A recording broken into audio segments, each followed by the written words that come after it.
I'd like to welcome you to the Planning Commission meeting. The first thing we have to do is we have to reconvene into the meeting of July 23rd.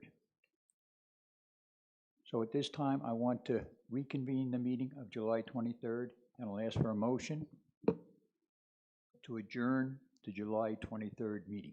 Mr. Chairman, I move we adjourn said meeting. All in favor? You second? All in favor? Aye. Aye. Meeting is now adjourned. Now I call to order the meeting of August 27th, the regular meeting. And I'd like to make introductions real quick. And please, so you understand, this is the first time I've sat in the chair position, so things are going to be a little different than they normally would be. To my left side is Purcell Minor, and he represents the Mattaponi district. To my right is Leon Smith. He recommends he comes from Reedy Church, and Bob Schwartz, who comes from Bowling Green, and I'm George Weaver, and I come from the Madison district. Staff, we have Mike Fincham, who's the Director of Planning. We have Chris McKenzie, who's the County Attorney, and going to be watching over me real carefully. We have Lisa Zeck. She's the Assistant to the Planning Director, and I don't see Mr. Nunley. So Mr. Nunley's not here. I would like to ask you all now to rise and make the Pledge of Allegiance.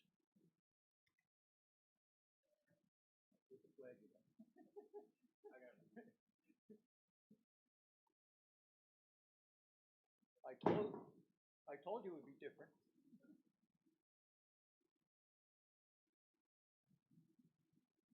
Thank you, Mike.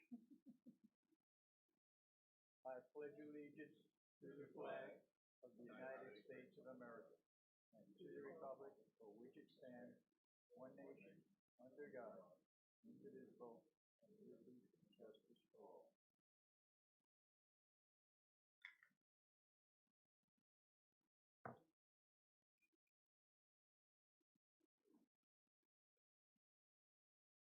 Now, the first order of business that I have to take care of is the approval of the minutes from June 25th, 2020, July 16th, 2020, and July 23rd, 2020. Can I do them all at once, Chris? I can do them all together. Oh, I have to break up each one, okay. I would like to have a motion made to approve the June 25th, 2020 minutes. So move. All in favor? Aye. Aye. Opposed? Hearing none, that's approved. The second would be the regular minutes of June 25th, 2020. Do I have a motion? So move. Second. All in favor? Aye. Aye. Approved.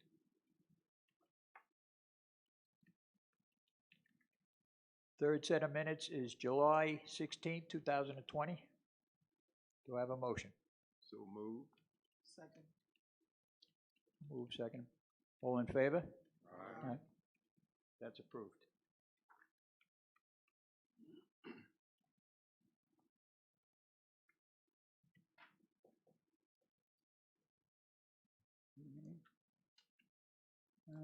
Let's see, this is the minutes from July 23rd.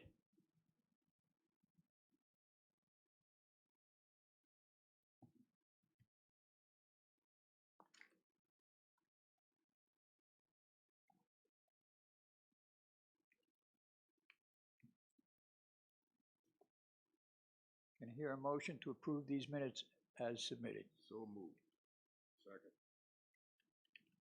All in favor? Aye.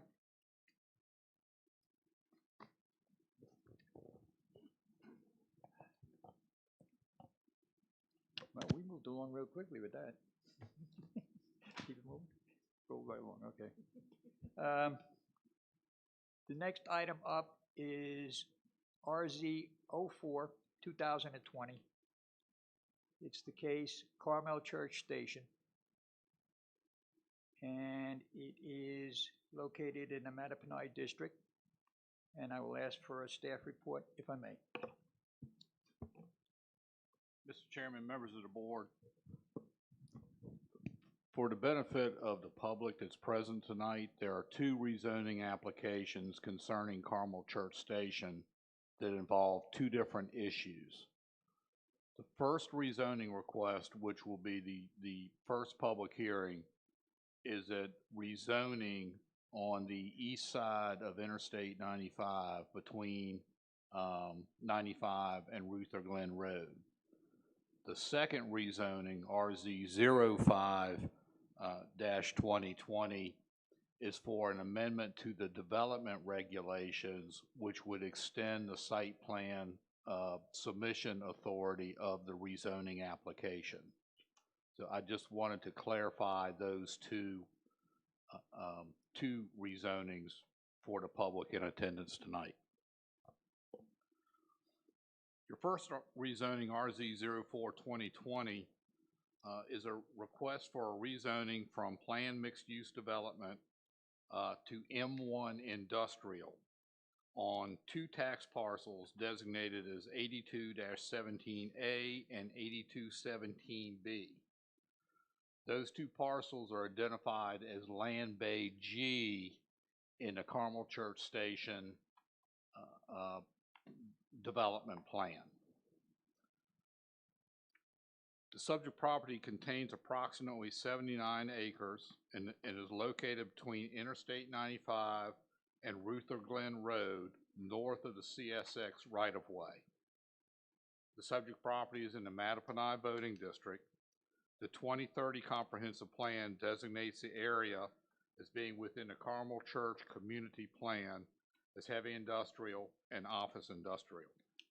The proposed use of industrial is consistent with the comprehensive plan. The purpose of this rezoning is to remove the 79 acres from the Carmel Church Station planned mixed-use development and rezone it to M1, which is also an industrial classification.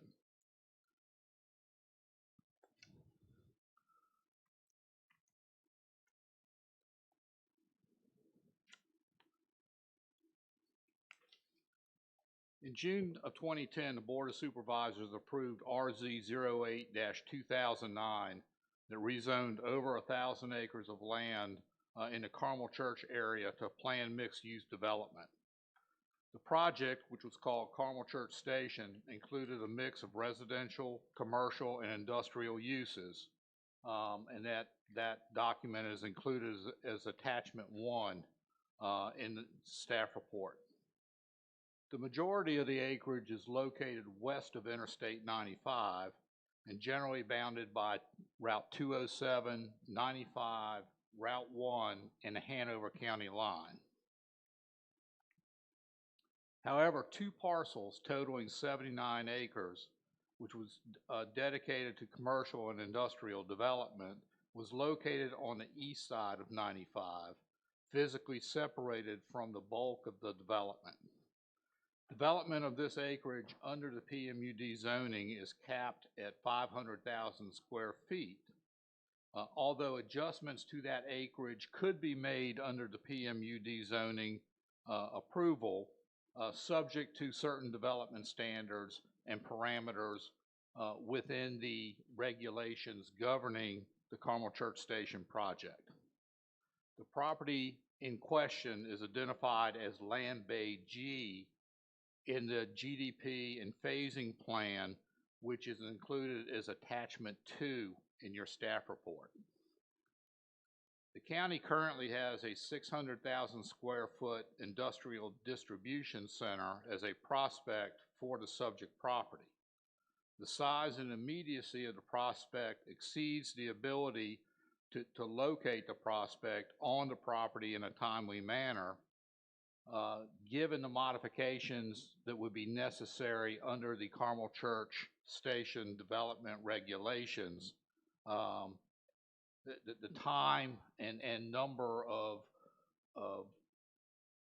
hoops that the applicant would have to go through to secure the increase in the square footage for the site is problematic related to the timing of the prospect.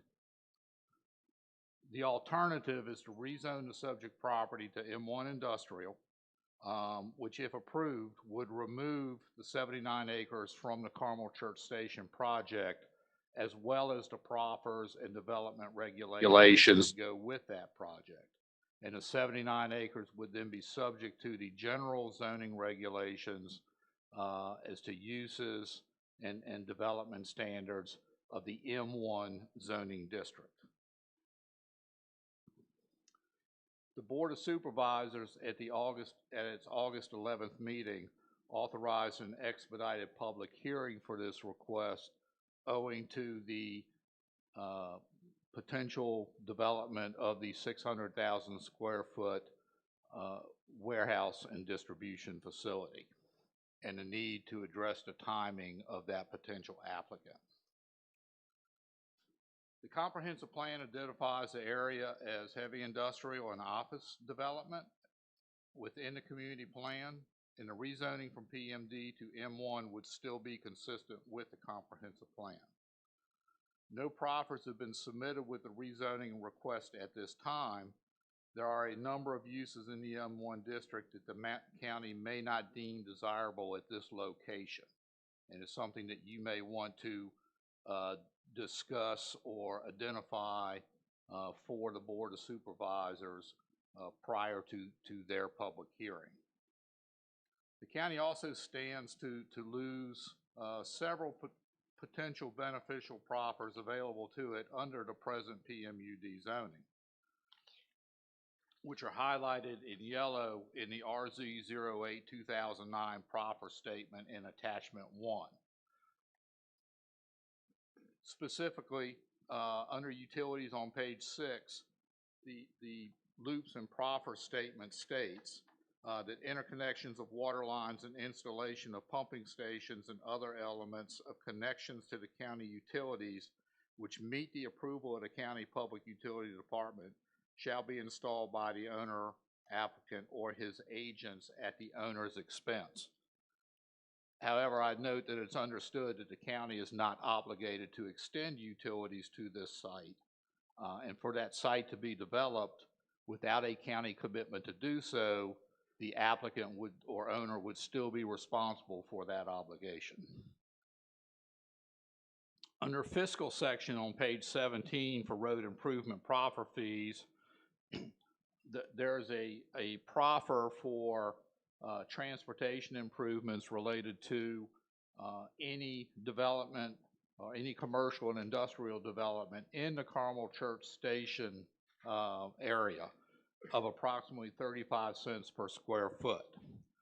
In theory, this could result in a loss of about $175,000, which might otherwise be dedicated for transportation improvements within the entire Carmel Church community.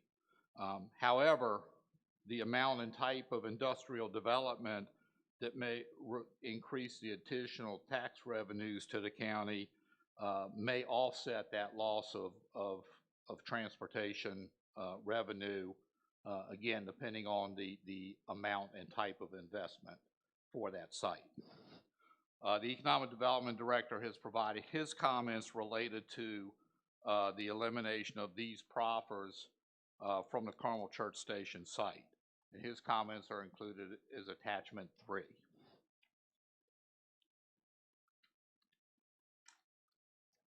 With that, I'll address any questions that the commission may have. Mr. Chair, if I may, please. Mr. Fincham, it would certainly be to the betterment of the county to go ahead with this approval at this point. I think as so long as we do identify and notify the Board of Supervisors of any undesirable uses for the land. And I guess my question is, is this going to be detrimental to the county in any fashion, and if so, what? I think the argument could be made that an unconditional M1 zoning, there are a number of potential uses on that property that I would not recommend to the commission or board of supervisors that those uses would be appropriate for that location. It has been identified to us that the prospect in question is a warehouse and distribution facility, which certainly would be beneficial to the county. And there are other uses within the M1, such as data centers, offices, some manufacturing uses that I think would be beneficial to the county. And any combination of them, I think, would more than offset the potential revenue loss related to the transportation proffer. Okay, so now basically, can I go back? Yes, sir. So as you know, I was very much involved with this whole project a long time ago. Oh yeah, I remember. Okay. We're dealing with the piece that's called Phase 9, Mike? Is that the one we're dealing with? on this map? It's actually phase 1, but it's part of Land Bay. Okay, Phase 1, I see it, all right, okay. And it was a long time ago. Under the PMUD regulations, you can't start developing industrial acreage. I believe the number is like 40% of the residential. Right. Which is kind of backwards. Right. You want that commercial and industrial investment as early in the process as you can to generate revenue to the county and to help mitigate any potential negative impacts associated with residential development. School impacts is an example. The M1 or the Land Bay G with the 500,000 square feet of industrial users was actually added into Phase 1 with the idea that that development would help mitigate negative financial impacts of residential development. Right, okay. I think what we didn't do was clean up the rest of the standards and conditions in the development regulations at that time to separate that development from the design charrette process that typically goes with your residential and commercial. I think what Bob was saying, one of the questions I had, of course, is when you rezone into this kind of M1 zoning, there are some of those things that would be allowed, Bob, in the M1, which I don't think we want. Typical is we're not going to want a coal and lumber and lumber yards and sawmills. We're not going to want that stuff. So I don't know how we advise the Board of Supervisors as to some of these conditions that we would feel are objective. I guess it comes down to a legal question. Can we limit the usages under an M1 or just make a recommendation to the board and let it be the board's baby? No, I think the short answer is no. And this kind of came up, I think, at one of the last meetings that I attended. You've got the application for you for rezoning, and there are no conditions, no proffers, I'm sorry, associated with rezoning. And at the end of the day, the vote you're going to make is to recommend approval or denial of the application that's before you. And I think, as we discussed last time, you can certainly discuss your concerns about these uses, by right uses in the M1 district that would run with the property. And the board will have the minutes of your meeting and can review those concerns that you express but your vote is gonna be on the application as submitted. As submitted, the application has no proffers, and again, this is rezoning, so we can't, the proffers has to be voluntary, and the planning commission can't add any conditions on its own accord. Okay, but now do we have to, at this particular stage, as the planning commissioners, should we state out loud the items that we feel would be a detriment to the site? Like, I Sure, mean, if- I mentioned it, you know, Yeah. I mean, I would not be very happy with a coal, wood, lumber yard, or sawmill. Right, I Right. mean, you put your deliberations out for everyone's consideration, Mhm. and I think that will help clarify for the board the vote that you ultimately make, whether to recommend approval or denial. And you can say, there are these uses, they're a concern to me, there are these uses I have no problem with, I've conducted a balancing of those concerns, and here's my vote. But at the end of the day, again, the vote's gonna be on the application as submitted, which Right. is no proffers. Right. I didn't think we could specifically exclude certain usages when it's already within the coverage of the M1. So that's the position we would be in. Yeah, the applicant could, you know, Right, yeah. voluntarily, but they have not done so, and that's the application that's before you tonight. And you can recommend, if you so desire, you can recommend approval.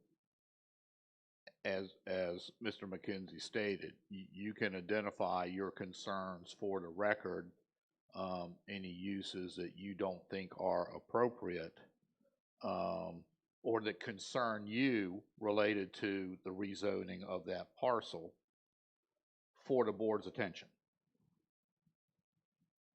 So theoretically, the applicant could go before the Board of Supervisors and offer, proffer that they would not use the land for X, Y, Z.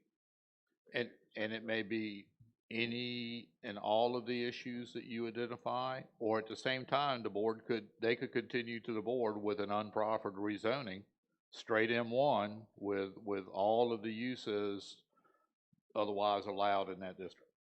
And that's the applicant's decision, and, you know, the only limitation is the application can't be so substantially changed that it would need to be renoticed and reheard, and I don't think that they would do that just by, you know, maybe adding some proffers. Now, so generally, I mean, a simple way to think what you're doing is, you can show your math to the board by discussing the concerns, but when you vote, you're just gonna be voting on the answer that you put down on the paper, yes or no. So it's kind of a roll of the dice, isn't it? It is, I mean, that's why we have these public hearings, so you Sure. can, you know, make clear for the public what your considerations are, and then how you've decided based on those considerations. Right. So now, at this particular stage, Chris, should I go through and state my areas of concern so that it goes on record? Sure, I mean, you could do that now, or you could, you know, we're gonna have an presentation from the applicant, we're gonna have a public hearing.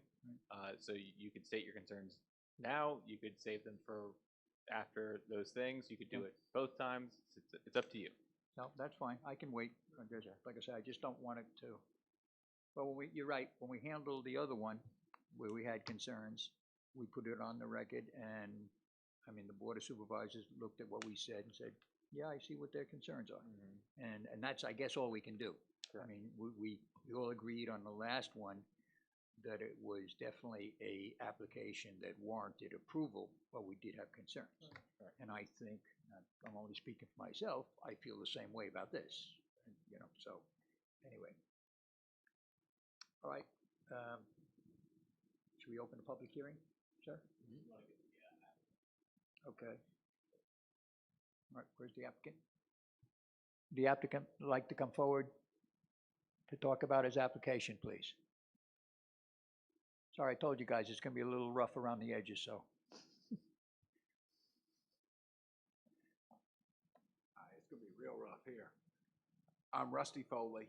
I'm a real estate broker, MR Foley Associates. I represent the Thompsons in this. I introduced him to the property years and years ago, went through the process with everyone. First of all, Could you lean a little closer to the mic, sure, please? Thank you. this mumbles it, so. That you can, no, that's right. Can you hear me? Okay. This is a very time-sensitive, and it is a project-driven request here. The owner, I am sure, will be happy to work with the county to proffer out any conditions that you feel are not going to be in the best interest of the county, whether it be odor, noise, that kind of stuff.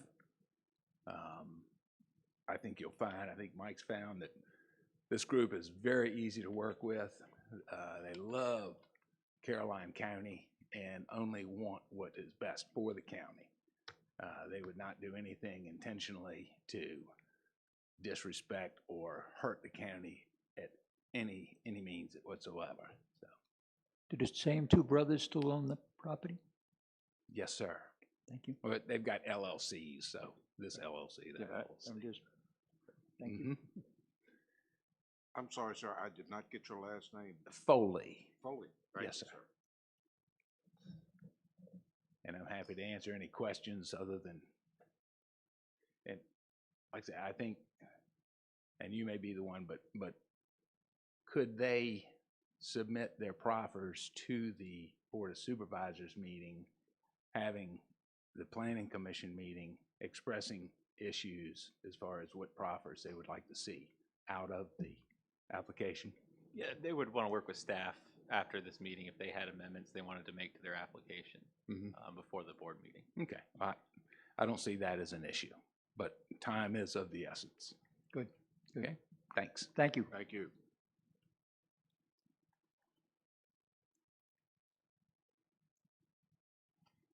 We'll open the public hearing. Unless you have any questions, yeah. No, okay, at this time, I'd like to open the public hearing. Does anybody out there have any reasons to come up and discuss? Mr. Weaver? Yes. I want to let Lisa read the protocol.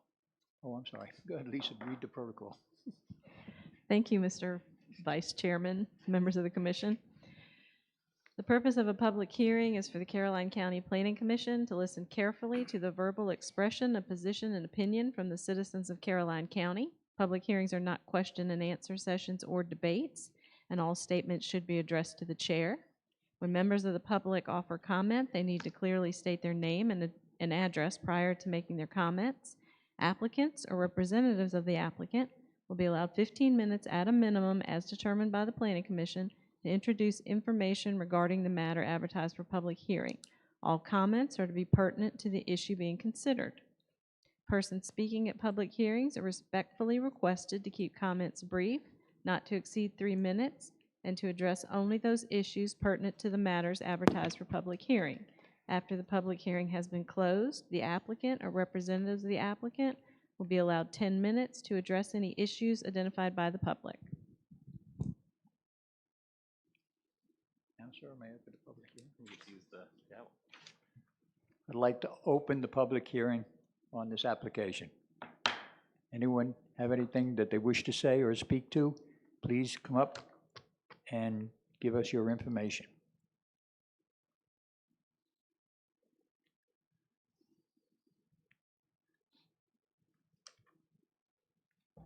Hello, board members. My name is Nancy Albright. My address is 10284 Patterson Lane in Ruther Glen. I am an adjacent property owner to the property in question. I want to say up front that I am not against growth, but we need smart growth. Growth that will include nicer businesses with good aesthetics, making a positive impact on our community and our tax base. I'm not necessarily against this particular proposal either, because I don't know all the facts. I'm kind of on a fact-finding mission tonight, probably like everybody else, but so far, facts seem pretty vague. I have the concern that you all do as well. What else could this property be used for?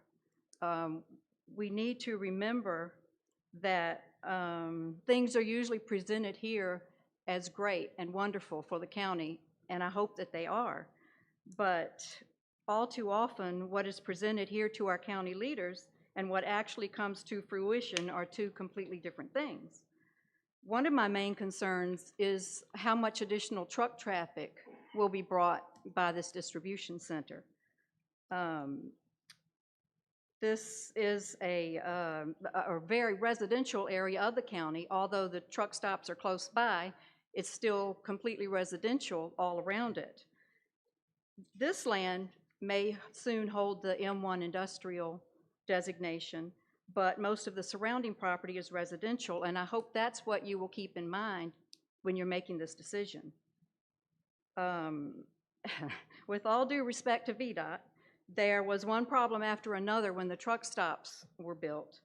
After being assured by VDOT over and over numerous times that our roads were adequate to accommodate the large numbers of trucks. Well, they weren't.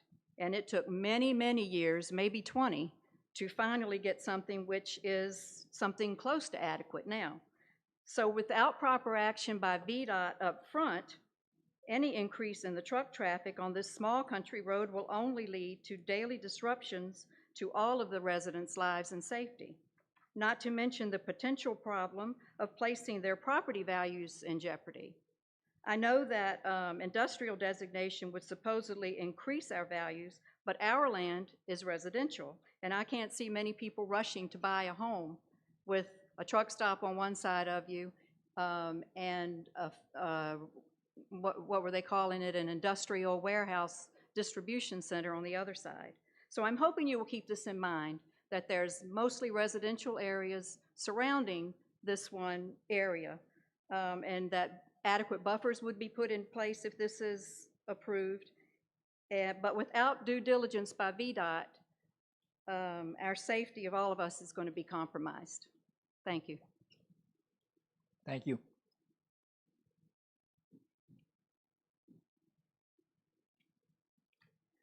Does anyone else have anything to say in this application?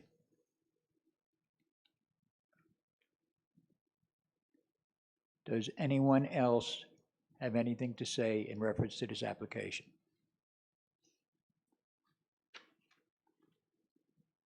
Hearing none, I close the public hearing.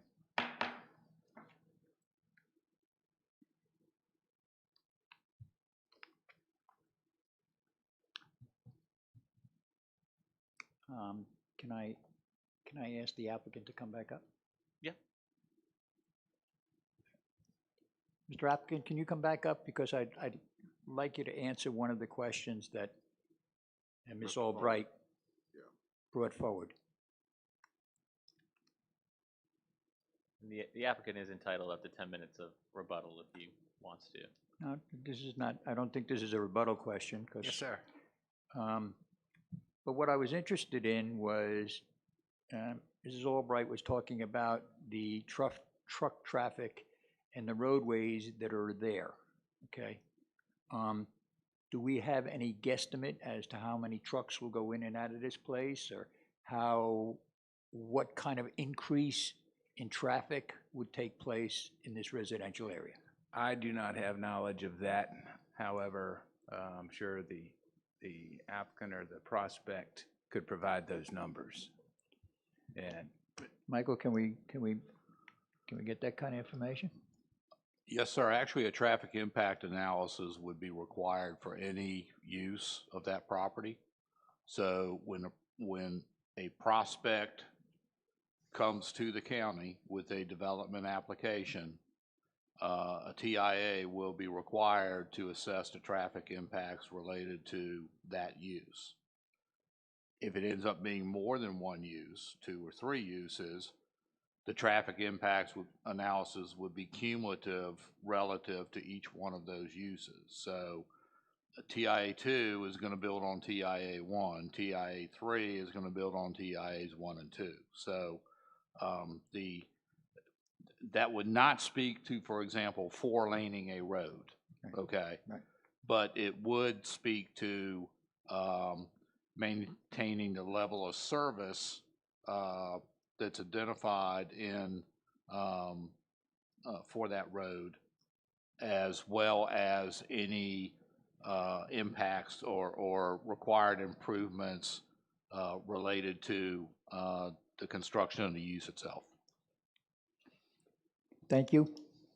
I just want to make sure because that question stuck in my throat when she asked it, so. Sure. Thank you. Understandable. Thank you, Michael. That at least answers what we can expect if we approve this rezoning. The only other thing I would like to do at this time is I'd like to go through, if I can, I'd like to go through some of the objectionable, what I consider to be objectionable zone items that could be built in this zone. And I'll just go through them real quickly, if I may. Can I ask Mike a question? Mike, if we approve this, can the county set up some buffers for this? I mean, I don't. You could suggest that you would like to see a buffer. Again, we can't require a buffer, okay? But you could certainly, as we're talking about uses, objectionable or undesirable uses, I think you could certainly suggest that you would like to see a buffer greater than the otherwise required setbacks adjacent to the residential properties. And actually that has been done in some cases historically. An additional setback or buffer was proffered by a developer as a mitigation to existing residential uses. So therefore, by bringing it up now, that will also be passed on to the Board of Supervisors? Yes, sir. Good for some. And I see you've got some notes. If you would be so kind as to give me your notes at the end of the meeting, then I can discuss those with the applicant. That would be great because, yes, I've gone through and I've looked at what the M1 zone is. And just for the record, I would just like to say that things like wholesale business, I don't think is a good idea for this. I don't want contractor equipment storage and sales facilities. I would not like to see coal, wood, and lumber yards and sawmills in that area. I would prefer not to see a feed and seed store. Building material sales, I don't think should be there. And one of the other items is the blacksmith shop. I think that those things are not the kind of things that that we should pass on to the board and say these are good things. I don't like the tire retreading. I don't like towing storage lots, and I don't want. I would not like to see temporary quarters for industrial facilities. So I would give this to you, if you can just pass this along, that at least we are addressing some of the items. We put it on the record, and I think that's looking at an application very closely. Mr. Chairman, or normally Mr. Vice Chairman, could I perhaps paraphrase that? I think our industrial development strategy for that area is centered around offices, data centers, warehouse and distribution facilities, and indoor facilities, and similar compatible uses.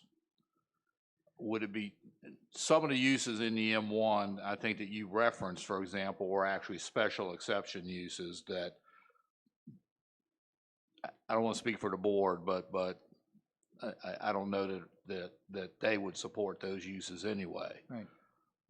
Can I paraphrase what you're saying in a manner that you would prefer to see those compatible uses that we are seeking in our economic development efforts, such as the data centers, warehouse and distribution facilities, offices, et cetera?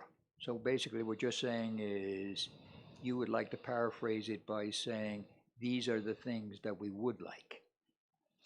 I rather will than the thing- include your list of dislikes, Okay. but then I would paraphrase, add what you would like as well. I'm fine with that, Mr. Fincham. Absolutely. And just to add on what Mr. Fincham said, for the clarity of the board, those last three uses that you identified, tire retreading, towing and storage, temporary quarters, those are CUP uses, which means if this property rezoned to M1, they still couldn't, no owner could do that there until they got a conditional use permit from the board. And So so before a use like that occurred, additional approvals would be required. Okay, so you can control it. There's, In that manner. yes, there's still the opportunity to regulate that. Correct. But that's distinct from the by right uses, which were the first ones you listed, which would be, again, if approved as is, no proffers, someone could do those without any additional approvals. Thank you. And one other thing, I brought up the zoning ordinance that might be helpful. You know, you discussed setbacks, and Mr. Fincham might want to correct me, but I tried to have a quick look, and it looks like, and you know, this is subject to check, but this district, the M1 district, you're looking at a 40-foot setback for the property, and that setback will be increased in the M1 district if the building exceeds 40 feet in height, a foot for each foot in excess of 40 feet in height,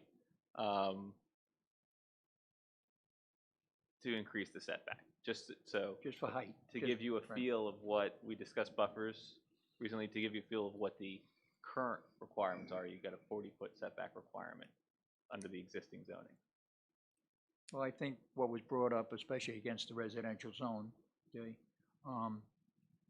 that's all we want to be able to do, Michael, is just make sure we're protecting that residential zone that's around that area. That's all. Understood. Okay? Can I hear a motion?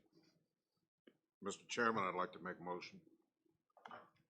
Whereas rezoning request RZ 042020, Carmel Church Station appears to be generally consistent with the goals and objectives of the comprehensive plan and future land use map. And whereas the public necessity, convenience, and general welfare and good zoning practice warrants the approval of this request, I recommend that RZ 042020 be forwarded to the Board of Supervisors with a recommendation of approval. Do I have a second? Second. Second by Purcell. All in favor? Aye. Opposed? Motion carries.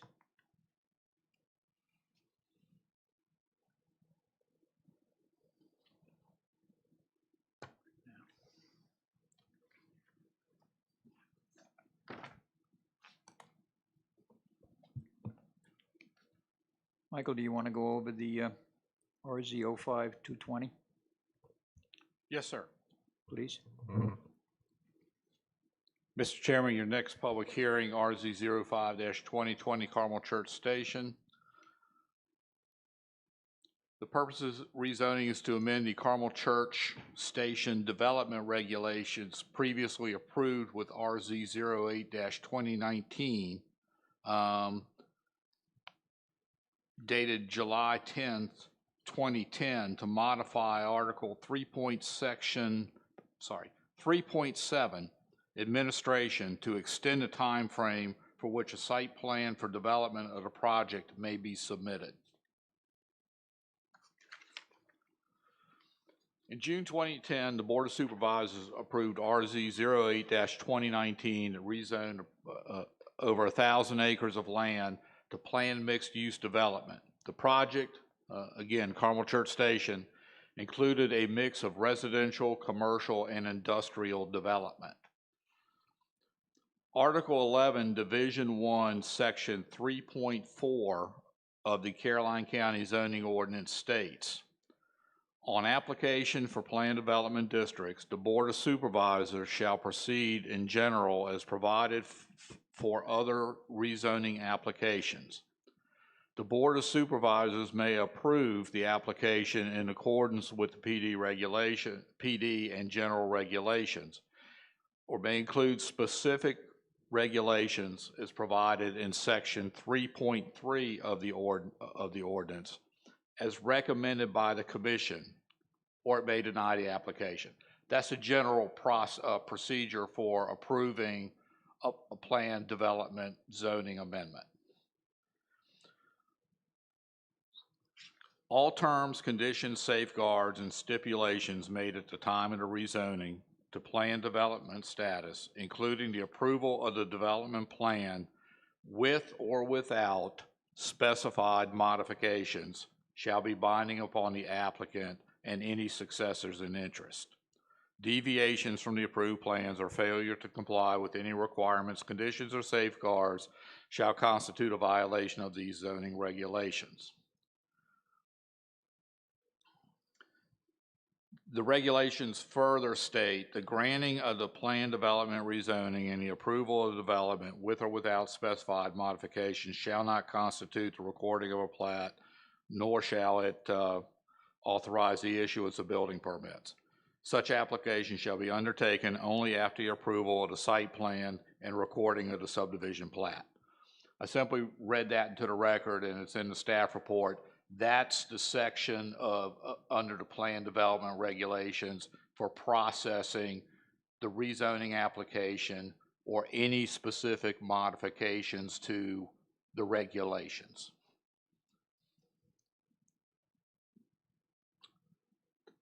The PMUD regulations contemplate that changes to the zoning regulations may be necessary and appropriate depending on the specifics of the rezoning application.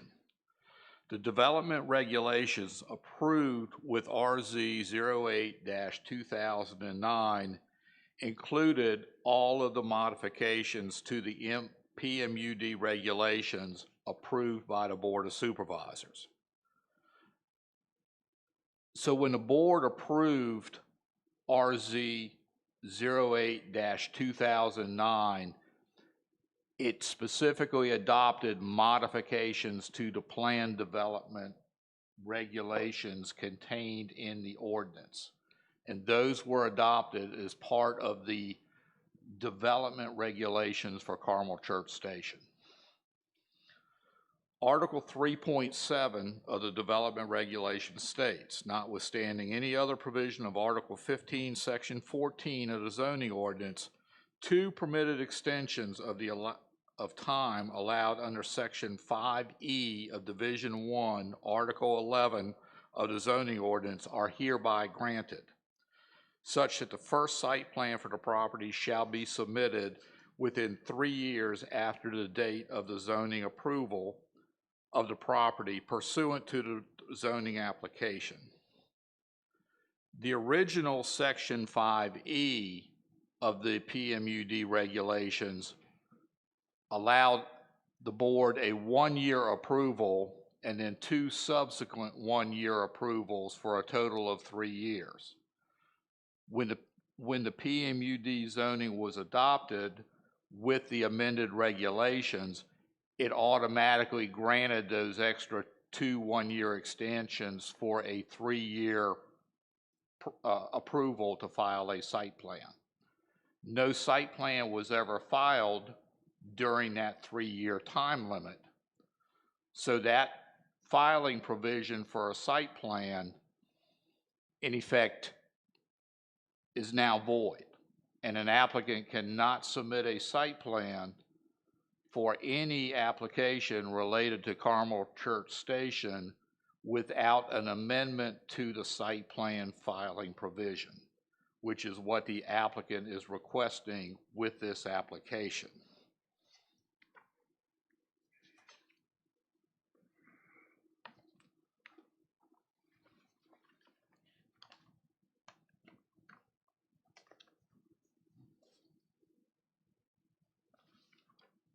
So, Michael, I can just ask this simple question.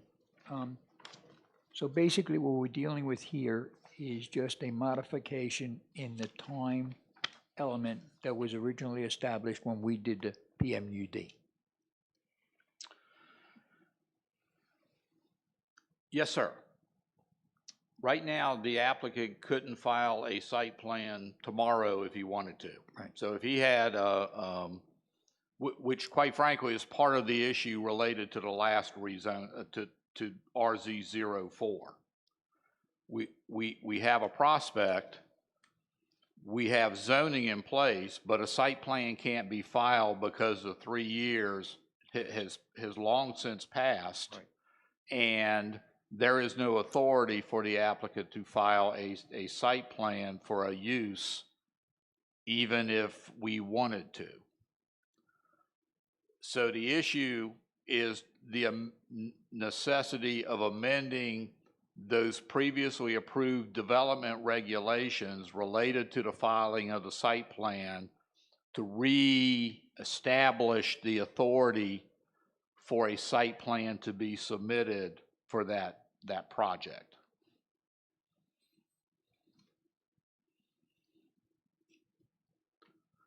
So the request is to amend Article 3.7 of the development regulations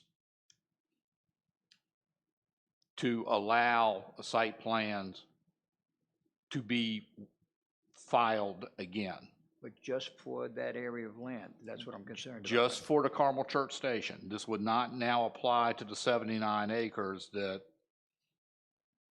unless the board denies that request, in which case this would apply. But this only applies to Carmel Church Station. Oh, so this goes back to Carmel Church Station. Yes, sir. This doesn't relate to the rezoning that we just basically passed on. Only if the board denies that rezoning. I got So this would apply to the PMUD zoning. If the board denies that rezoning, it's still PMUD, It's still and the this same. amendment would apply. Right. If the board approves that rezoning and removes that 79 acres from the PMUD zoning, then it applies to all of Carmel Church Station minus the 79 acres. And they can at that particular point file as soon as they possibly were able to file.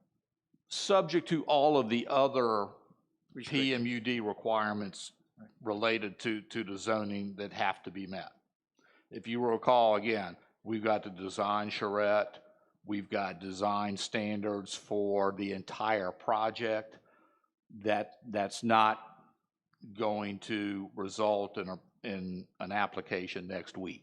Understood, understood. Okay, so this only relates to the original application, not the 79 acres where, Again, only if the board denies the 79 acres, then this would apply to that as well. gotcha, okay, So it's applied to whatever is zoned PMUD. okay. And Mike, in the future, if there should be some other development going on and the developer finds themselves in the same boat, we're setting a precedent by allowing it at this point, aren't we? I don't know we're setting a precedent. Most of the PMUD projects in the county actually filed a site plan within 3 years. And I think we actually anticipated that we would have a site plan filed for this project. For whatever reason, that didn't happen. I think the project is large enough and important enough to the county, and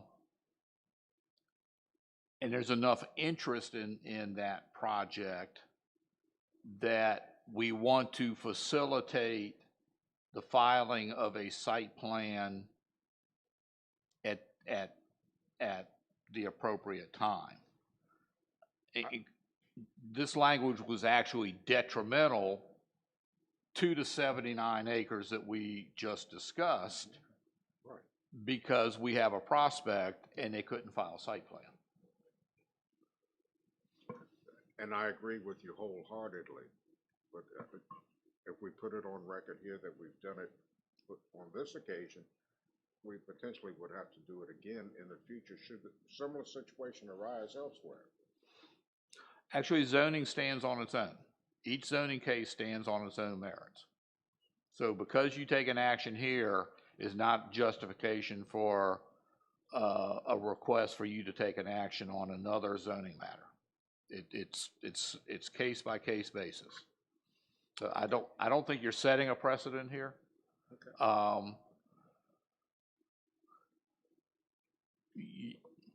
You really do, in this case, you're amending, I think it's a fairly simple request. There is interest in the project. You certainly can limit that time. I think it's appropriate. Maybe you give them 3 years again, okay? And if they don't do anything in 3 years, the site plan, authority to file the site plan is void again. So they'd have to come back through the process again. I'm not sure I would recommend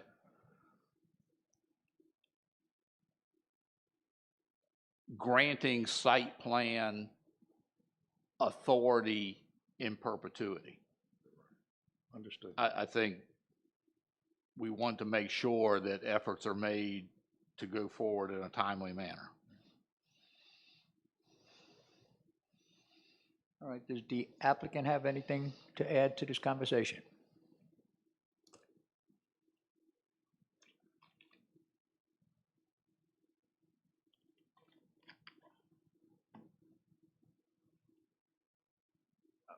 Only that the world changed back in 2008. I think this application was submitted and approved, I think, in 2010. And slowly recovery is coming. And there are some huge potential users that are flirting with this and that seem to be showing serious interest. And if you can't file a site plan, what good is the property? Right. I think we'd try to reassess the property real quick.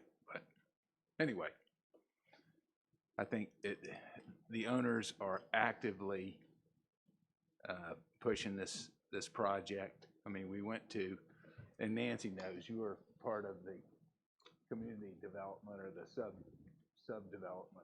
sub-planning development office. And the owners took that plan and basically submitted the application.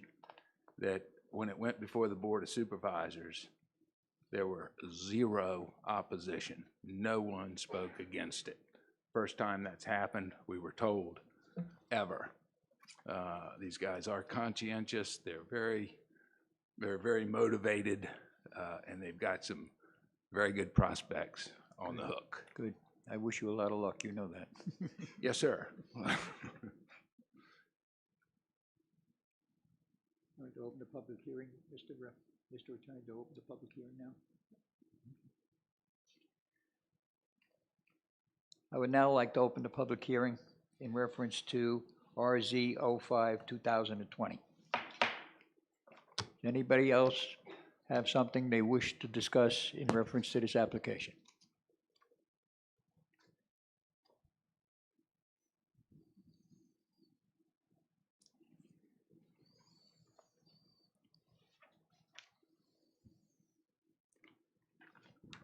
Good evening, Mr. Chairman. My name is Rory Smith. I live at 10091 Pennsylvania Avenue, Rutherglen, Virginia. I own property adjacent to the said project. I also served on the committee that helped put this project in place along with Ms. Albright, Mr. Foley, and the Thompson brothers. Give the guys the opportunity to resubmit their site plan. You know, it's a big project. Like I said, it's 970 some odd acres. You've got a lot of potential there. they took the plan that we formed and basically put it on paper. So give them a chance to bring it to fruition. So that's all I have to say, and thank you for your time. Thank you. Is there anyone else who would like to speak in reference to this application? Is there anyone else who would like to speak in reference to this application? Hearing none, I call the public hearing closed.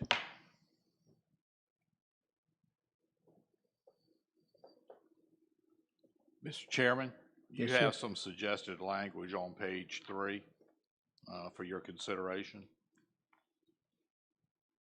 which actually,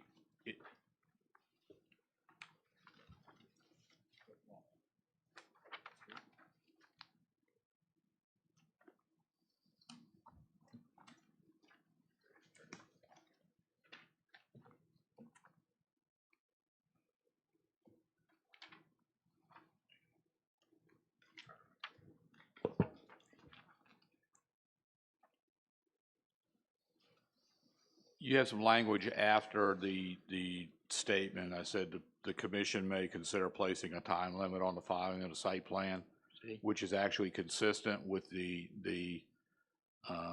original PMUD zoning regulations, Okay. which I think would be appropriate. So you would like to add that as part of the motion? I think that would be appropriate, that last paragraph above the comprehensive plan reference.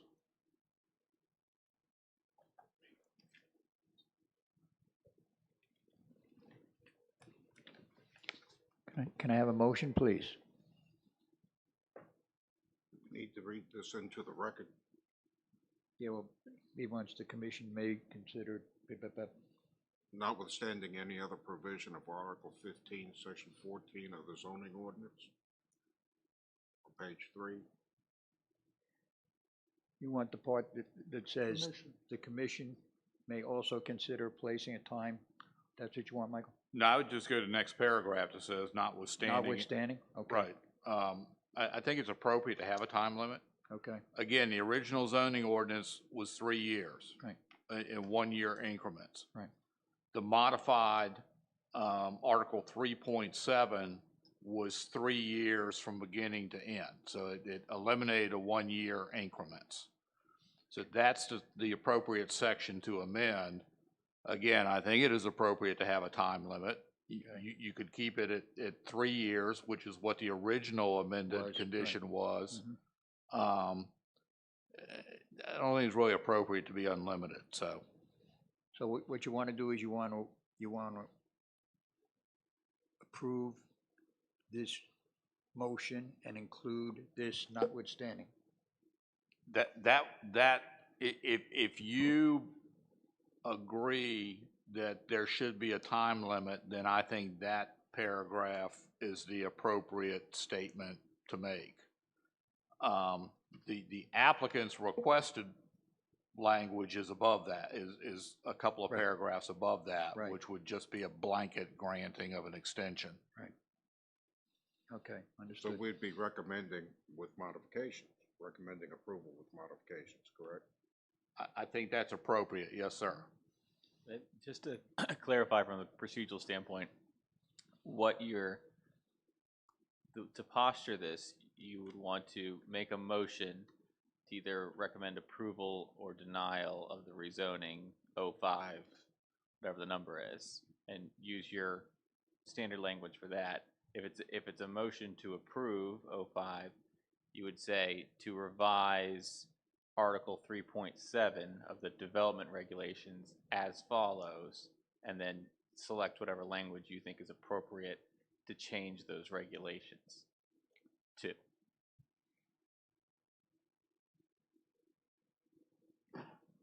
We got it, you got it?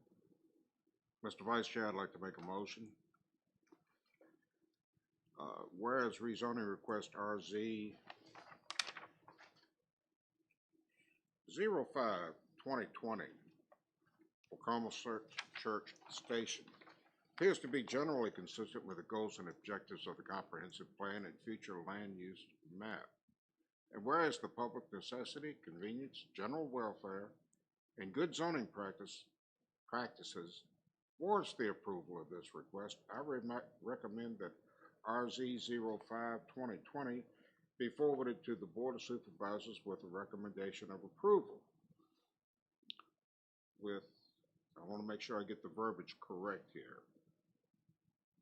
To amend To amend Article 3.7 of the Development Regulations as follows. To amend Article 3.7 of the Development Regulations as follows. Notwithstanding any other portion of Article 15, Section 14 of the zoning ordinance, the first site plan for the property shall be submitted within 5 years after the date of zoning amendment approval of the property pursuant to zoning application RZ 05-2020. No portion of the property shall be developed and no building permit may be issued for the property until after the first site plan for any portion of the property shall have been submitted. Do I hear a second? Second. All those in favor? Aye. Aye. Any opposed? Motion carries. Mr. Chairman, this is not an expedited hearing, so this will not go to the Board of Supervisors until their regularly scheduled meeting in October, I believe it is. This one? Yes. I like to do something with any and all matters, if I may. I wish to advise any applicant that wishes to send something to this board, please do not send it directly. It must go through the planning department. They log in, they look at the stuff, and then they send it to us. Please do not take the liberty of sending it to any commissioner directly. Thank you.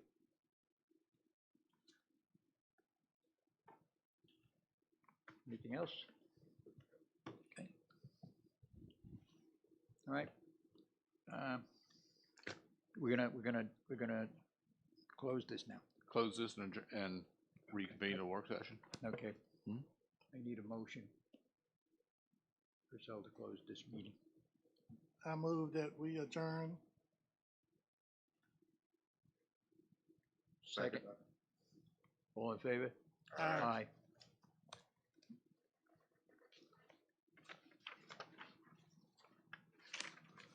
Mr. Chair, you want to take a few minutes break before we reconvene? I would think that would be a nice idea. Okay. Thank you. 5 minutes? Take 5 minutes, guys.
the work session to order, please. Mr. Fincham? Mr. Chairman, members of the commission, you have in front of you a packet that was distributed this evening before the meeting. You kind of have a legend or a table of contents from Ms. Zeck that kind of outlines all the materials that are included in your packet. The first item, what I call a discussion document, is part or a portion of the draft regulations that were discussed with the Planning Commission beginning with your June 22nd meeting. I purposely cut off the discussion at section 23.8 of the draft regulations, and we'll just focus on a couple of these sections tonight. You also have a couple of maps, 4 to be exact, which I will discuss with the commission. These maps were designed to provide options for the commission to look at based upon the district regulations contained in section 23.6 of your draft ordinance. So what we'll do is we'll go through section 23.6. I'll discuss that with you as we look at the various maps that are included in your packet. You also have the original June 22nd memo with the 4 options that were discussed with the Planning Commission that night. And you also have comments from industry representatives who have been working with us. Obviously, they have an interest. They either have a prospective applicant to come forward or otherwise are interested as we develop our regulations. I think we've had some good discussions with them. We're going to have some more good discussions here in the next week or two, I think, as we work our way towards a set of regulations to go to public hearing with.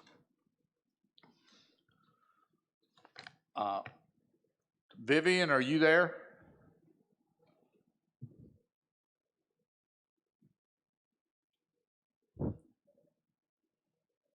Muted. Yes, I'm here. Okay. I just want to Sorry. check. No problem. So anyway, that's kind of what I wanted to spend time this evening focusing on the really the district regulations that were presented to the commission. If you look at the document, you'll see some areas highlighted in yellow. Those don't, I think, necessarily reflect all of the industry comments or concerns, but I believe those are the major comments or concerns that have been raised by the industry relative to those particular regulations and guidelines. So we'll discuss those as I go through tonight with you with this document as well.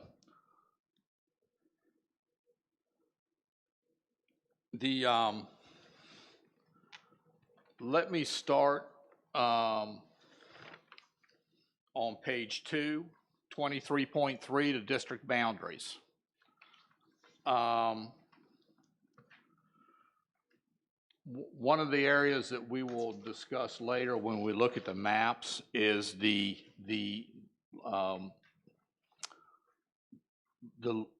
boundary limitation as it relates to the transmission lines for projects. The original proposal by staff is a 1/2 mile standard on either side of the center line of the transmission line. Again, that's highlighted in yellow. That is an issue or comment that has been raised by the partners we're working with as an area that they would like to see the commission look at that limitation. Again, we'll discuss that later on. Let's drop down to district regulations, which is section 23.6, starting with number 1. If you'll recall, several years ago, we had a smaller project in the county, or 2 smaller projects in the county that were less than 20 megawatts. We developed our regulations at that time, and I'm repeating myself because we had this discussion back in June. At that time, we developed regulations that were included under option 3 that limited the facilities to roughly 20 megawatts or less. And that's, we spent a lot of time on those. We weren't ready to look at larger projects at that time.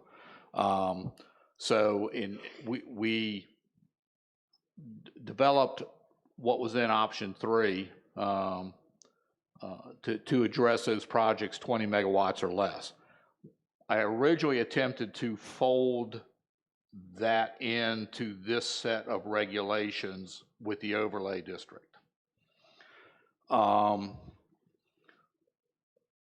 Having listened to Vivian's presentation to the commission, having talked to some of the interested parties, in looking at the size of these projects with the overlay district, I don't think trying to fit the smaller projects in really fits in this large overlay district.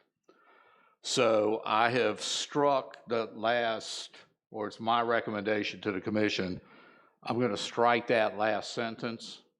And I think I'm going to suggest to the commission that we, in addition to the overlay district, for projects of greater than 20 megawatts, that we also go back and revisit and create regulations for the smaller projects as well. So I think the 20 megawatt standard is a good breaking point between the smaller projects and then the larger projects that will be incorporated under the overlay district. So your next set of regulations that you see from staff will also include what was option 3 as amended for the smaller projects of 20 megawatts or less. And we'll make some modifications to those and so that we make sure there's no quote unquote donut hole between the smaller projects and the larger projects. So the modification in blue is and the strike through is intended to reflect the fact that we will bring those regulations for these smaller projects back to you for consideration as well. So what you're going to do, Michael, is you're going to basically write regulations just for the 20.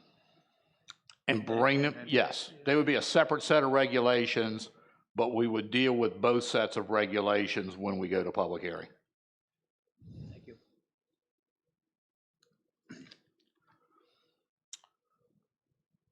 Item number 2, the rated nameplate capacity. We've had some discussions. I think I agree with the industry representatives that the 150 megawatt threshold is appropriate. So I would recommend that we increase that threshold from 125 to 150 megawatts to be consistent with other regulations.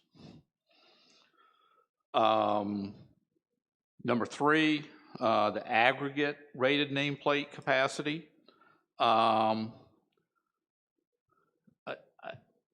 In looking at everything, I think at the end of the day, that would be a to be determined number by the Board of Supervisors. I feel comfortable increasing that aggregate number a little bit. I would note that you know, the industry reps would like to not see a cap at all. But I think, and I understand their thought process there. This is more of a protection for the county as we move into regulating these types of facilities to get a few applications in, see how the process goes, and to allow us to actually have a few of these large projects to work through. And the board can certainly consider increasing that cap in the future, or not having a cap at all. At the end of the day, it'll be up to the board. But my recommendation to the commission would be that we have a cap. Number 4, again, there were some questions about the location, the limitation on the number of projects connecting to a transmission line. I have, for the commissions, for the benefit of commission, included a couple of alternatives that the commission can consider in lieu of original standard number 4. You know, from the county's perspective, and I think we're looking at, certainly there are some limitations as to how many projects can be on a line, depending on the size of the line, the distance from a substation, a generating substation, et cetera, as I understand it. I think when we're looking at the regulations, we're looking at it from the perspective of not having one area of the county having too many of these projects in aggregate in one location. And this may not be the correct way to address that, but there's a couple of other options I've included here for the commission's consideration. And we'll discuss those with the industry reps when we get back together within the next couple of weeks.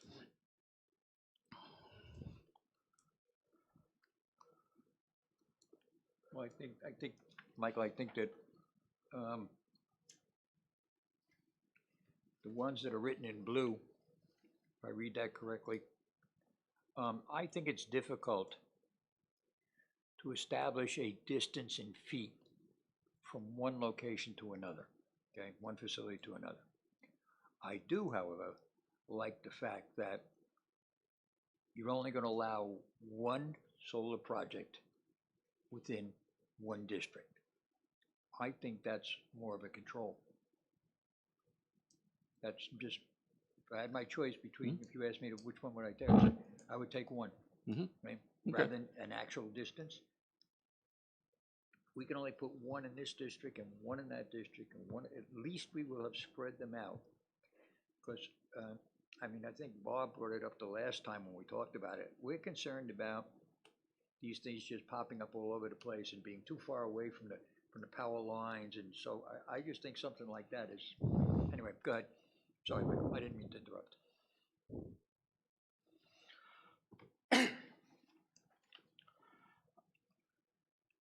The next standard, current standard number 5, says the subject property shall be transected by an existing electrical transmission or distribution line so as not to require an extension to connect to the receiving line. This actually might be better off being relocated to section 23.8, which is the general district standards that would go with a special exception permit. I'm not sure it's really a general, a district regulation as much as it should be a standard. So I note that we might consider moving that to section 23.8 under the draft regulations. And we'll discuss that more at our next work session. Number 6, shall not be permitted on a parcel reconfigured through a boundary adjustment and/or lot line vacation for the purpose of adding additional acreage to the area available for a project. The idea behind this was that if you have a district boundary, half mile, mile, whatever, but you had a project that expanded outside of that district boundary, okay? We don't want properties lines to be vacated so that there was the 1 foot within the district boundary, so to speak. The way the ordinance is written, it's an overlay. So if a portion of a parcel of land lies within that half-mile boundary, then that entire parcel is considered to be within the overlay district. This language was included so that if there were other parcels outside of the overlay district boundary, you could not do a lot line vacation and consolidate all of those parcels into the one parcel that lied within the district, thereby effectively automatically extending the boundary of the district. That's probably not, while I think it's a valid concern, I think it's probably not likely to happen.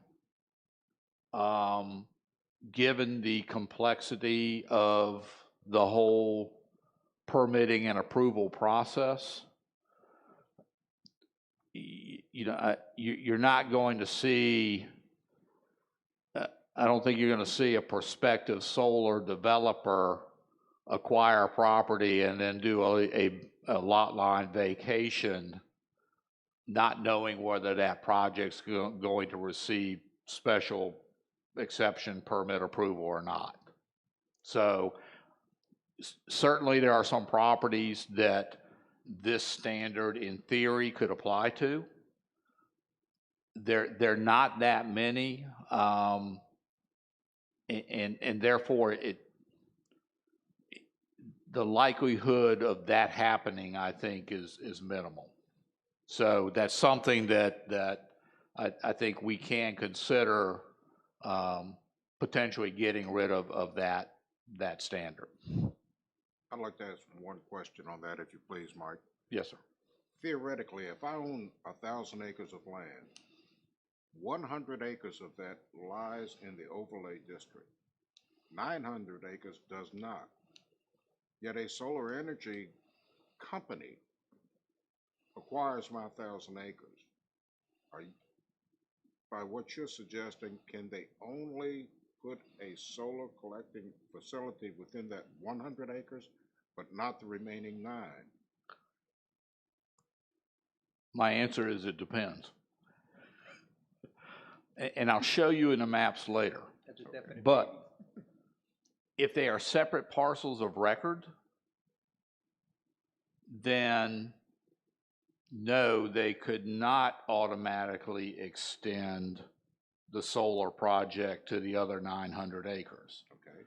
But if it is a single 1,000 acre parcel, and a portion of it lies within the boundaries of the overlay district, then the entire parcel is considered to be within the overlay district. That's what I thought you were saying. Okay. Thank you for clarification. And yes, under that scenario, the entire parcel would be considered within the district and subject to special exception application. Thank you. Okay.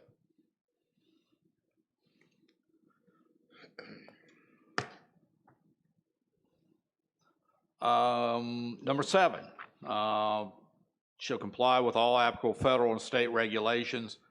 Again, this is one of those that might actually fit better under draft section 23.8. So that's something that we're going to look at. Number 8, shall not be located on a property with a conservation or open space easement. I don't believe there were any concerns raised about that. I'm sure my partners will correct me if that's not the case. Number 9, shall not be located on property within 1/2 mile of the boundary of a designated growth area as identified in the Caroline County Comprehensive Plan. That's a concern that's been expressed. Haven't worked through that issue. I'm aware of the industry's concerns, but that's not one that I've been able to work through yet. So we'll look at that some more and come back to the commission with some discussion of that standard. And then number 10 was that the project shall not be located within a resource-sensitive area overlay district. That's the northern part of the county where you've got a scenic river and a scenic highway and an area that we've tried to put some efforts into preserving that entire corridor outside of the town of Port Royal and Haymount. So that's where I've spent a lot of time looking at those issues and trying to work through that, and have had some significant discussion with the industry representatives. What I also want to do now was take these same regulations and graphically show you on a map how those regulations would be reflected on the ground. So if you go to, there's 4 maps in your packet. And I want to start with the first one, which is says the solar district regulations with a 1/2 mile buffer. So this map reflects the current regulations as set forth in section 23.6 of the draft regulations. So I wanted to give you a map so that you could see what the regulations would look like on the ground. And we can discuss each one of these regulations in relation to how that shows up on the map. So at the end of the day, you can see in theory how a process would work with these regulations. And then we can look at the other maps show you the difference between a 1/2 mile buffer, a 1 mile buffer, a 1.5, and a 2 mile buffer. So if you expand that buffer out from what is currently drafted in the regulations, this map will show you what those changes do relative to the changes in the regulations, any potential changes in the regulations.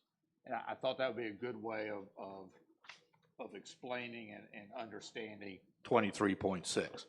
And Vivian, did you get the email with everything?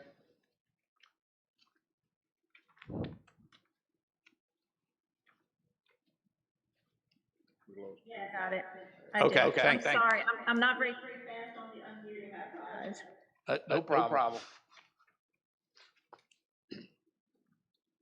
So let's take our draft regulations in 23.6 and look at the map with the half-mile buffer.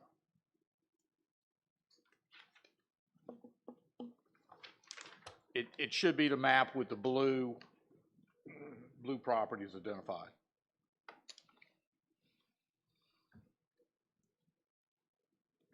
I've got mine somewhere, I've seen it.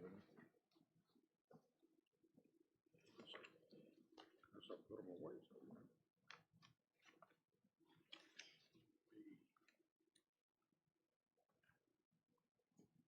Lisa, do you have another copy of the maps?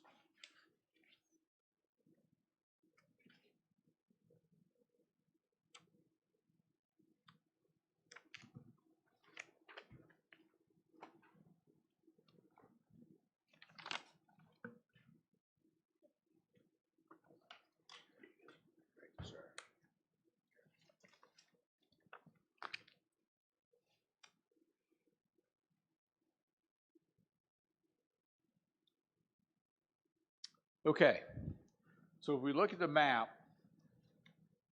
let's start with 23.3, which is your district boundaries. So under the draft regulations, we say that the district shall apply to all lands in the ag preservation or rural preservation zoning district within 1/2 mile on either side of the center line of those electric transmission line rights of way designated in the district map of August 27, 2020. This first map is an example of a transmission line with a 1/2 mile buffer on either side of the center line of that transmission line. So for reference, this is in the western part of the county, west of the Carmel Church growth area and south of the Ladysmith growth area. So it's in the area of Jericho Road, Cedar Fork Road, south and west of those two growth areas. There's a transmission line that generally runs north and south in that area. So I tried to find an area that had transmission line, relatively large tracts of land, as well as other factors, and it didn't have a known candidate project in that area. And if there's anybody out there that has a project at that location, I apologize, I didn't know about it. So you have a transmission line. You have your 1/2 mile buffer, which is the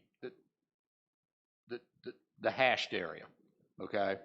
You also see other buffers, but the first one is that 1/2 mile buffer, which is identified by the hash marks between your two boundaries.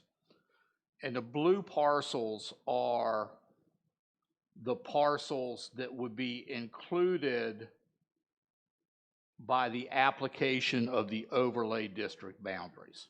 So you'll see you've got some properties that actually extend beyond that 1/2 mile buffer, but those properties actually have a footprint within that 1/2 mile. So the entire property would be considered as part of the overlay district. So the blue parcels reflect all the parcels that, by definition, would be within the overlay district boundary and would be candidate properties for an application.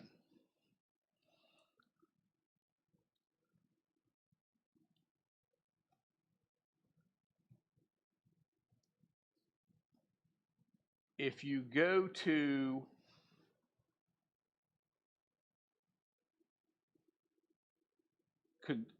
number 5 of 23.6, it says the subject property shall be transected by an existing transmission line.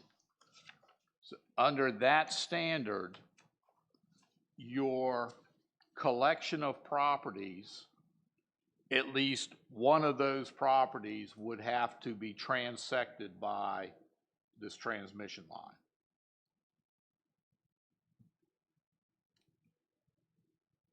Now, if you go to condition number 6, again, I suggested a strike through of that one. You can see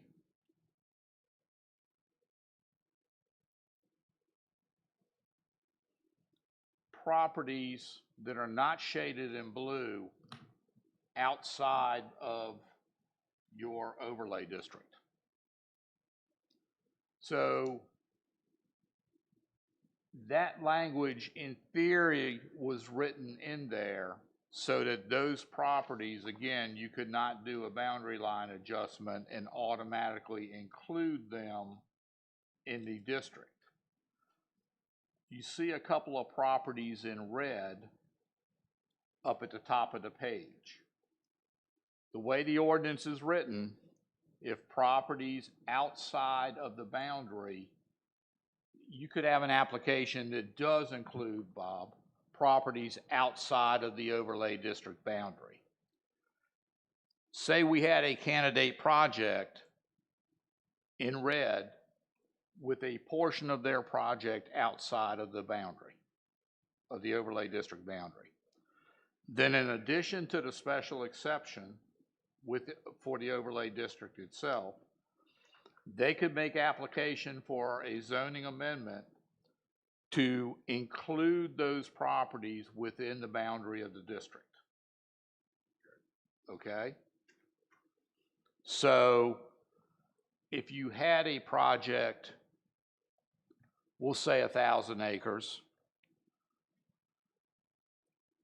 but 200 acres of that was outside of the district boundary, i.e. the property didn't have a foot within the boundary, then that area or those properties could be added to the overlay district through the zoning amendment process. And a special exception would then be made and apply to all of the property, including the property subject to the rezoning. So we've tried to address the situation, and there will be some, where there are properties that the accumulation or collection of properties includes property outside of a boundary line. Whether that's a half mile, a mile, whatever that number ends up being, you're faced with the potential of still having properties outside that boundary. So we're trying to provide a methodology to potentially incorporate those additional properties, okay?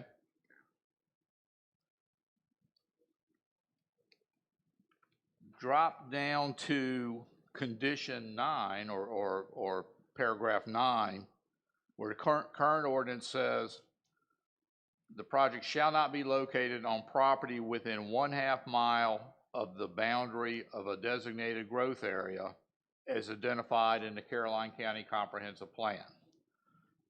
Excuse me. This gray shaded area on this map is that 1/2 mile buffer to a designated growth area. Down in the lower corner of the page, that's the Carmel Church growth area. And at the top of the page is the Ladysmith growth area. So that gray buffer on this map would reflects paragraph 9, which is your 1/2 mile buffer as currently drafted in the regulations. So I wanted to show you what these conditions or these standards, how that would actually look graphically with the standards as they are currently written.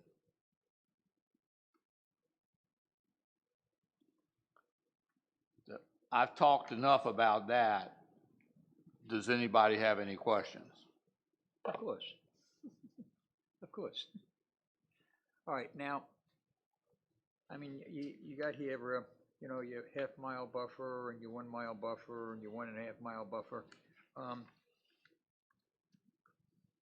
I guess the issue is, Michael, what does the industry feel about the distance that you've established as a buffer? Like, for instance, I mean, I'd be much happier if we had a controlled area 1/2 mile away from that power line.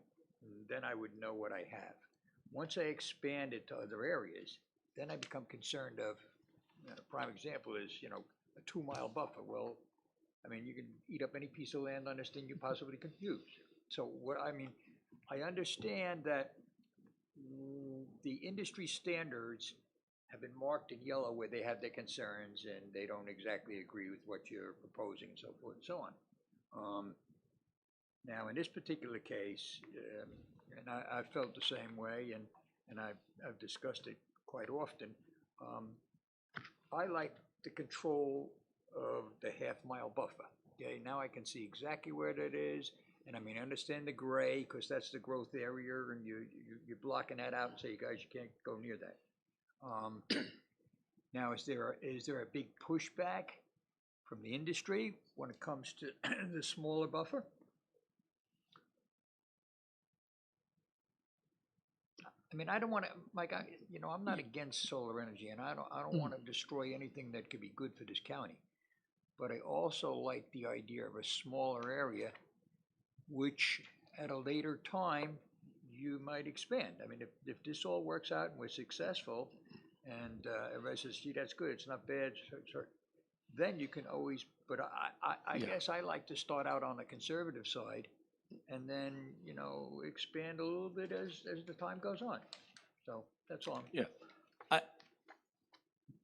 I don't want to speak for them. They will have the opportunity to speak, you know, at the public hearing. And certainly we're talking to each other Right. and discussing that back and forth. And keep in mind too, I'm sorry. No, go ahead. Keep in mind too, you're speaking of 1/2 mile on either side. That's 1 mile total. So. It's really a policy issue, okay? We're looking at it from a different perspective than the industry, okay? We're looking at it from the county's perspective, and what we think is good for Caroline County. And I think you correctly stated, we're dipping a toe cautiously into the water here. And certainly it's easier to expand the regulations at a later date than it is to contract. Right. So. And that's kind of like what I'm saying, Mike. I mean, I'm reading through all of this, and I mean, all the things that are in yellow are discussions that you've been having with the industry. And I understand they have certain dollars they got to be able to move also. I like controlled system that, again, we can always expand it, we can always make it bigger, but I like starting a little on the smaller side. That's all I'm saying. Does anybody else have any questions or comments on map 1? Because the next progression would be map 2, which is the 1 mile. And then I can compare with the commission back to the half mile, and we can see the differences. Well, this is a prime example, Mike. When you look at this one, which is only now this is the 1 mile, Mm-hmm. okay? I mean, you can see how greater the area is Mm-hmm. that could be used for a solar project, Mm-hmm. okay? And again, I mean, I know that you have established the maximum amount in the county that can be used, which is 600 megawatts? 600 megawatts. Mhm. That's for the whole county. That's correct. That's for the whole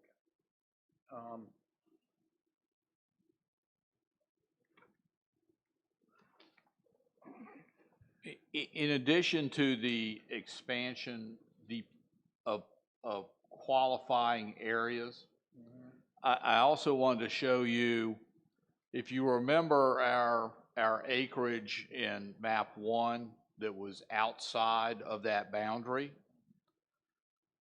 you can see under the 1 mile buffer scenario how that would affect that same assemblage of property. So in this scenario, you now only have, you still have a couple of parcels that aren't within the footprint of the overlay district. But you can see that that boundary expansion has now included some property that otherwise would have to have been rezoned, is now within the boundary and subject only to the special exception. So that's not necessarily a negative, okay, from my perspective. That's simply here to show you how the regulations would change between those two options. And again, even in option 1, there is a methodology that an applicant can get property outside of the overlay district added into the overlay district for a candidate project. It's an extra step. So what you're saying, Michael, is you have as much control on the 1 mile buffer as you do on the half mile buffer. You still have the same control. It's all still subject to a special exception permit. Right. The buffer, the expansion of the buffer theoretically, well, it would include more land within the footprint or within the boundary. So in theory, there's potentially less need for a rezoning to bring additional land for a candidate project into the overlay district. Understood. Again, you have your half mile buffer as written to a growth area.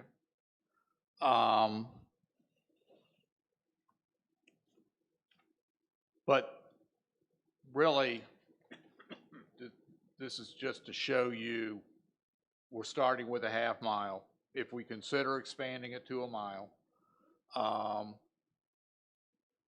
then this would be the change versus a half mile buffer.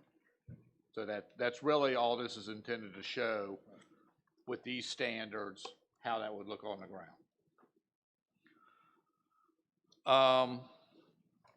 3 and 4, the 1.5 and 2 mile buffers from a transmission line.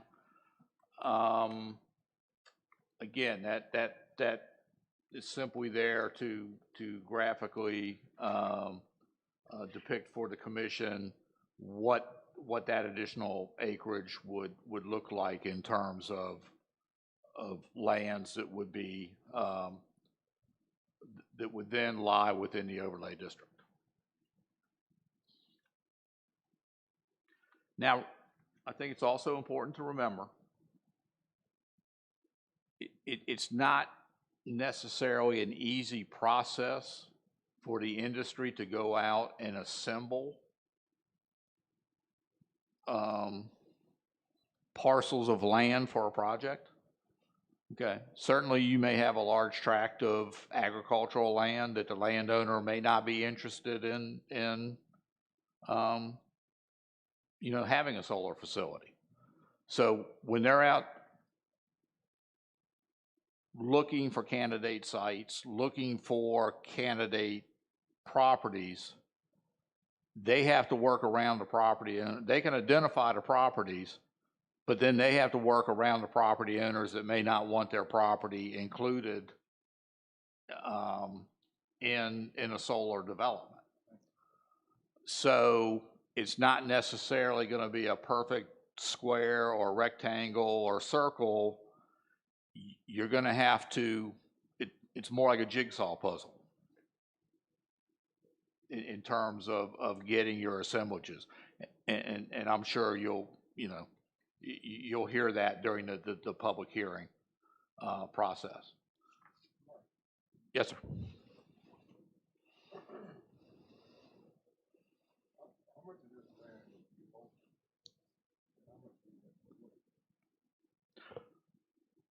We haven't gotten there yet. It could be both. It could be either all ag, it could be all timberland, or it could be a combination thereof. We really haven't. And within the industry, I think there are different approaches to land assemblages. I think some companies prefer timberland because you already had the beginnings of a buffer with that timber property. I think you probably have some companies that like the agricultural land because it's already relatively flat. It's been, it's been subject to agriculture production for years. So you've got your more gentle rolling slopes, et cetera, flatter land, et cetera, that it might be easier to actually go in and not require as much land disturbance to install the facilities. I don't think there's a one size fits all.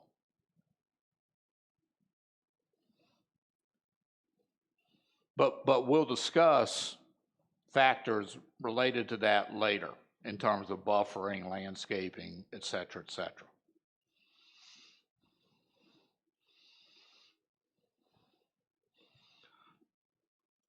So I didn't intend to go through maps 3 and 4 in great detail. I just wanted to show you what it would look like with an incremental increase in an overlay district from a half-mile buffer out to 2.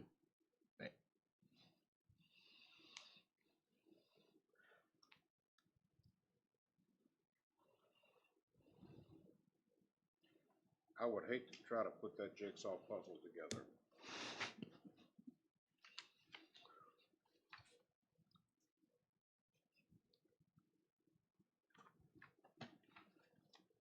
So I'm not asking the commission for, I simply put this out there for you to look at and think about. I'm not asking you to give me your request or thoughts necessarily tonight. Again, this is more informational than anything else as we work through the regulations. And I do want to say that the industry reps have been very good to work with. I've enjoyed working with them. Positive comments, and I think it's a good process. Vivian, do you have any thoughts? No, the process, it's really the details that I would, weigh in on at a later time will really depend on the direction, which is what you're setting out, the direction that the county chooses to go in. And that is to say, your plan is as good, if not better, and certainly more deliberate than many that we see. So it's really, you know, whatever the direction the county wants to take, then the specifics can be tailored around that or to fit into that. So looks great, but you know, it's whatever your objectives ultimately are.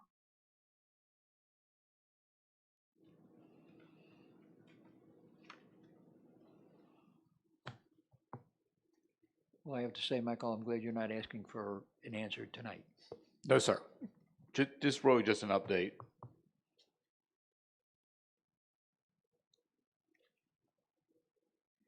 Now, these comments, is this from the industry, Michael? Yes, you have comments from industry representatives. Okay. Chip, are you here? There he is. He's I bet it. Chip Dix is here. Hi, Chip. Roger Bowers with Urban Grids here. Seth is here from Sol UNESCO. So now you're going to try and incorporate all of the issues that have been brought up? A lot of their comments, they've made comments on the same paragraph or the same section. There are a few that are different.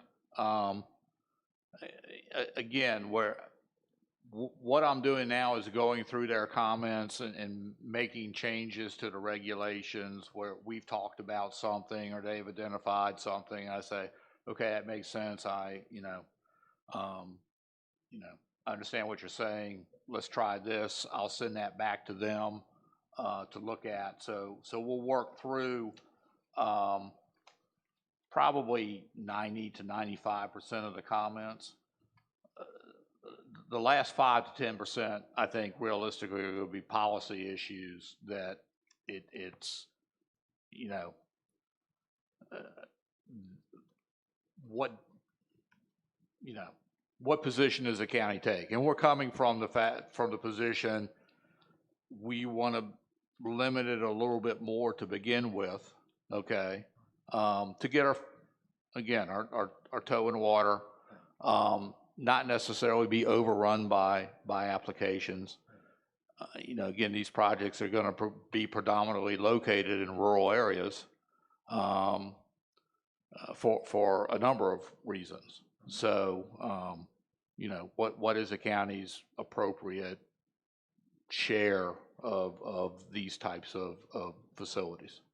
And again, other industries, the fact that we have these facilities, I think will make it attractive from an economic development perspective to some of the other industries that we're looking to recruit in the county. So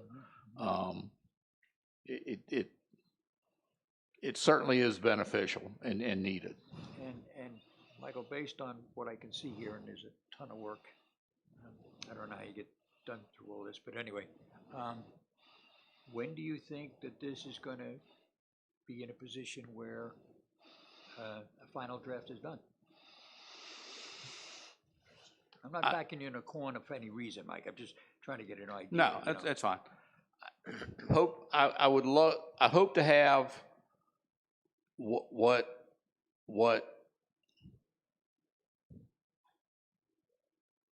is close to a final draft as possible for your next meeting that you all can then discuss and tell me what changes you want with the idea that we can then go to public hearing. Well, the only thing I'm going to tell you is that if you're going to give us this much paperwork all combined into one thing, I don't think it's a good idea to come to a meeting and just say, here it is, guys. And oh, no. We'd have that documents to you ahead of time. Because I would like to, I mean, with all of this information that's here, I would like the time to be able to sit down and analyze the map against this, against that. I mean, that could take me 2 weeks all by itself, just to analyze, to come to a meeting where I sound like I have an idea what I'm talking about. We have our follow-up meeting within the next 2 weeks, which I would expect that hopefully I can have any changes from that meeting completed within a week or so.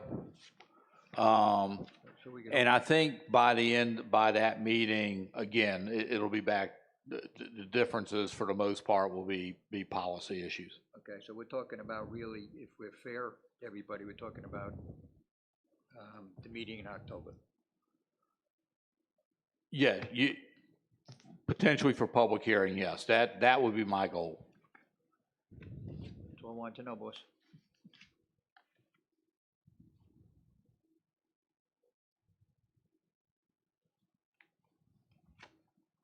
Anything else?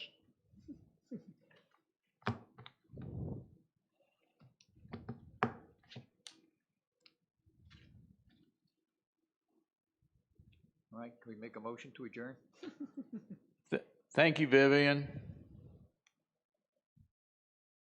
Yes, sir. You might ask Chris if he's. I'm just fine. Okay. What are you drinking in that bottle over there? Can we adjourn this meeting, sir? Yes, you may. Oh, okay, thank you, sir. I need a motion to adjourn. So moved. Second. All in favor? Aye. Opposed? Hearing none?